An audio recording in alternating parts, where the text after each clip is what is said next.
Hey guys, appreciate you coming out. Try to answer any questions I can.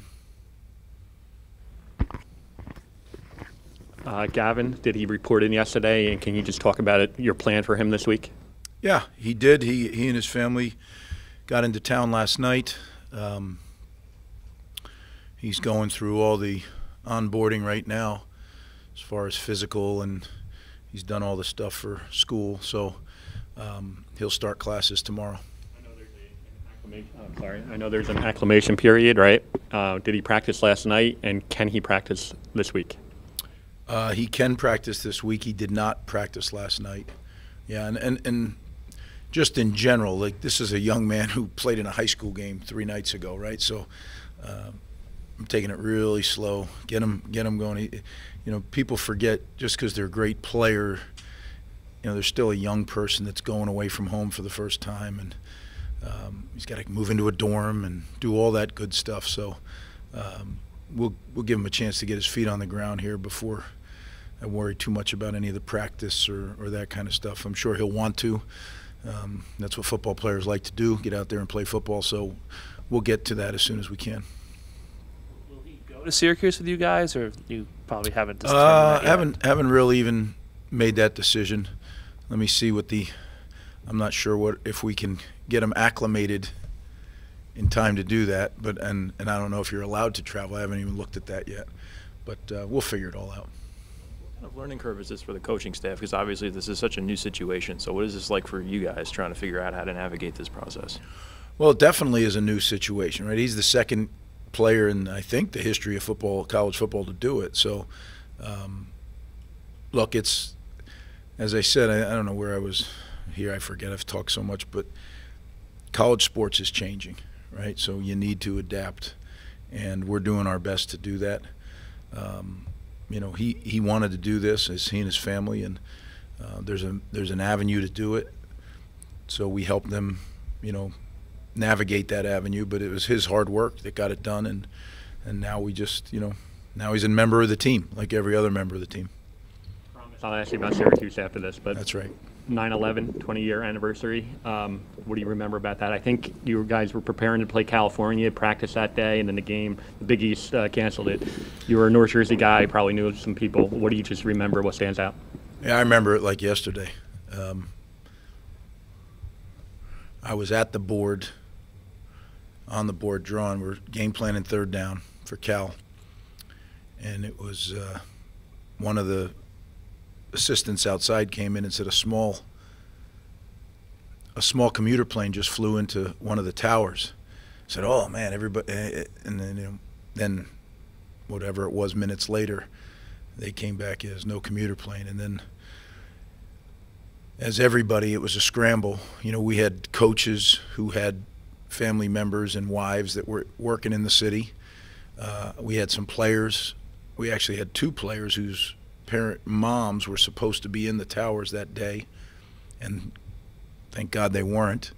But it was really surreal, and the only thing I knew to do, I was a very young head coach, right? It was my first year, was rally the guys in here. So we got all the players together, and just told them, this is what's happening. I can't tell you, I don't know any more than you do, but we're just going to stick together here. They wanted to be together, and that was a good thing. And I knew we weren't going to play, so there was no reason to. But they wanted to go out and just run around, get ants out of their pants. And I'll never forget, it was eerie. From our practice field, you could see the smoke on the horizon, and then everything that ensued afterward, obviously. But so many people that we all knew who lost their lives on 9/11. So certainly 20 years later, there's we don't forget them, and we're going to be doing something for a tribute to 9/11 as a team, going up to I think it's appropriate to playing a New York team, New Jersey and New York, right, the people that are around it the most. So Can you talk about what you're going to do? hopefully, we got to make sure everything comes in, but there's some uniform stuff that they had planned months back as a tribute, so hopefully that all works out. we talked so much about fans being here. This is the first time you guys are traveling to a real road environment. What do you have to do to prepare for that? Yeah, it's not only a real road environment, but it's probably one of the loudest road environments you can have because I believe it's the only dome in Division I, right? So, yeah, it's going to be loud. I remember, we obviously played there several years. Those keys jingling and jangling. I mean, it's going to be loud. So, we got to get ready for that noise. We practice with crowd noise all the time, but I think the crowd noise you pipe in over some speakers and the crowd noise that you're going to face in the dome are two different things. And we'll be prepared for it, but until you go through it, you don't know how your team's going to respond. Just after reviewing the film, I mean, how would you evaluate the offensive line the other day? Inconsistent. Yeah, I think we did some things well, and then there was other times I didn't like the way we played. And it's not even a technical, it's just an overall, we need to play more aggressively. And we will. Coach Orrick is a great O-line coach. He'll get those guys doing it. We were a guy or two away from having some big runs, but you can stand up here and say that all you want. They made the tackle. I guess what did you see from their run game? I know they had a pretty Syracuse big night. It seemed like they kind of just let DeVito manage the game and run from there. Well, they have a very complex run game in that it's triple option football by another name. They're reading it, they're throwing it. DeVito can beat you with his arm and his feet, and he extends the plays. They'll run the zone read and then carry it all the way out and then throw it to the receiver. So you have to count for everybody. It's not the traditional wishbone triple option, but it's got all the elements of it. They're running RPOs. They're doing everything that challenges you defensively, not only in the math of the quarterback running the ball, but spreading you, making you cover, 53 1/3. And that's college football, So as I say to people, what's the difference? A lot of the guys are my friends in the NFL. What's the biggest difference? I said, well, playing defense here, you have to defend 3 plays every play. That's hard. It's a cliche, week 1 to week 2, the improvements that you make. What do you need to improve the most? But just in general, as an offense, is there one area where you really need to get better from week 1 to week 2? Yeah, I don't think it's a cliche. I think it's truth. I think it's a factual statement, right? Because in college football, you don't have preseason games, so you line up and you play for 20 whatever days, 30 days, but you never go other than scrimmage yourself. So now after a game, you get to see the things that didn't come up in training camp because you weren't in a game. Responding to the crowd, responding to the celebration. Celebrations are great, but if it gets you off your chop, then they're not so great, right? So all those things I think we're going to improve on, just how you run a game as a player. And I tell people all the time, coaching or playing a game is a very, very intense 3.5 to 4 hours. If you're doing it the right way, you're constantly focused. I mean, very rarely do I ever, after a game, win or lose, plop into a chair and say, man, I feel great. I mean, you're shot. And, I think the players physically as well. So, that's probably the biggest thing, the operation of the game. Sure, we got to throw and catch better, we got to tackle better, we got to run better, block better, all those things. But I think just now that we got one under our belt, now how are we going to become a more efficient, smoother operating machine on game day? Do you feel it when Noah runs like he did on Saturday, it brings a totally different dimension to the offense? Without a doubt. Yeah, one of the things Noah brings to the table is he like Steele, he can beat you with his feet. And what does that mean? Well, he convert a third down. Like those are backbreakers, right? You got everything covered. You got pressure on him, and somehow, some way, he gets out of there and finds his way to the stick. That's what can really, as a defense, get you. So we rely on that. Not only can he do it, but that's part of what we do.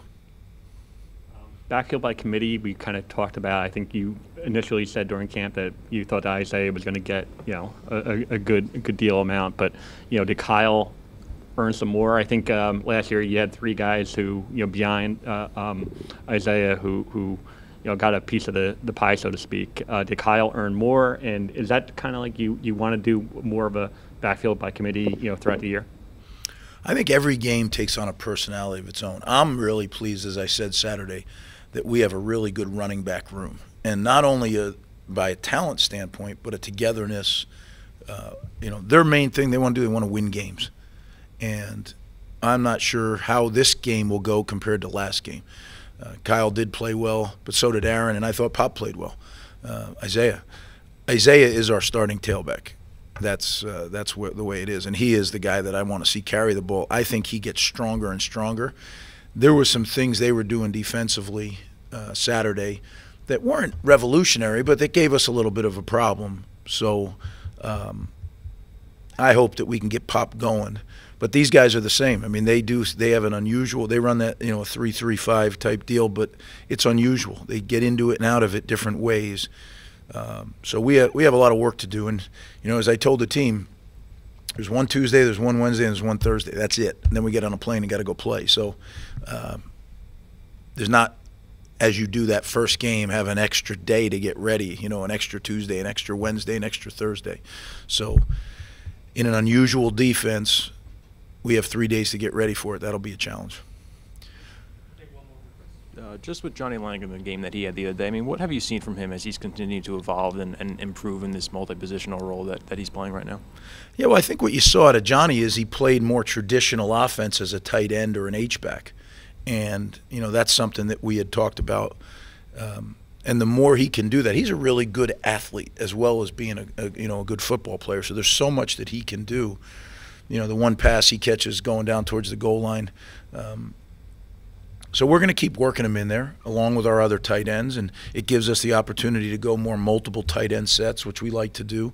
And then the nice thing is he's in there and you're running your regular offense, and all of a sudden he's behind the center and we're running the Johnny package. So I like that. I think that's going to be something that grows each week. And as Johnny gets more and more comfortable, I think he'll be just a better positional player, as well as that, whatever you want to call that Johnny package quarterback. So yeah, I'm looking forward to that growing, and he's a tough guy to bring down. I mean, he 200 and close to 40 pounds. That, and he's an athlete. It's not he's not a lumbering guy. So looking forward to seeing his role grow. All right, guys, thank you.